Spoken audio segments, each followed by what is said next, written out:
Before you can create a questionnaire, you need to create your set of questions. And in this video, I'm going to provide you with an overview of the different question types that are available. Log into the ATS, select the Jobs drop-down menu from the top navigation bar, scroll down and select Questions. You'll be presented with the question editor.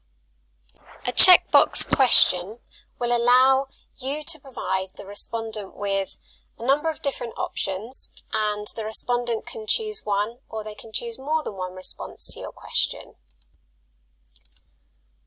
A drop-down list allows you to ask a question, provide a drop-down list of options, and the respondent can only choose one of those options.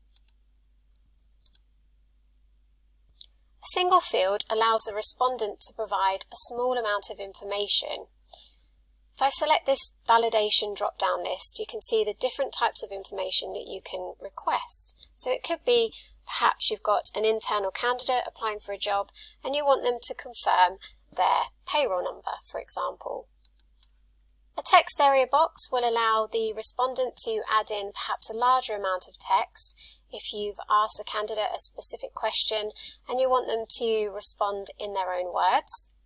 An SJT, or Situational Judgment Test, allows you to provide the respondent with a work-based scenario and see how they would react or respond to that work-based scenario. A referral question type allows you to capture referrer details so that if an applicant is successful in their application and you hire them, perhaps you will pay a referral fee to the referrer. A content box can be used to provide a large amount of text, so perhaps you want to provide a disclaimer for the respondent to have a look at and acknowledge, or perhaps some instructions in respect of the questionnaire you've created. File upload allows you to request information from the respondent, so perhaps you would like to see proof of qualification. A grid question could be used to provide the candidate with a number of different shift patterns, and the candidate could then choose what shift patterns they will be available for. So it allows the candidate to provide you with multiple responses if necessary. When you're ready to create your question, you would type your text in this content box here, and then you can use the icons to change how it looks or format it. You could make it bold, italic.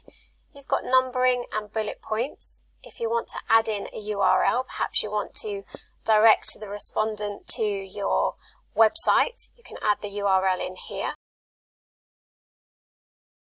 If you want to incorporate a video within your question, you can select this play icon just here and paste in the URL to your video. And you can also change the text colour, and you can also highlight the text, the background colour too. At the bottom is where you'll put in the choices for the answer to the question, and then over to the right we've got some guidelines for the person responding to the question, so you can pop in any guidelines just here. You've got the same icons at the top that you can use to modify your text, and then you've got these three checkboxes just here. Any question that you create, you can make it a required question, which means that the respondent cannot move on to the next question until they've completed the current one. If the respondent answers a question that's a killer question, it could mean that they are removed from the recruitment process entirely. And you can also make sure that some responses to questions are only visible to privileged managers only. Privileged managers are set within the Manage Administration tool on a per user basis. Once your question is created, you would just select Add. The question forms part of the question library just below, and you can select these when you're creating your questionnaire. Hopefully that's given you a good overview of question types. You can now move on to look at our individual videos in a bit more detail and see how you can create each of those question types.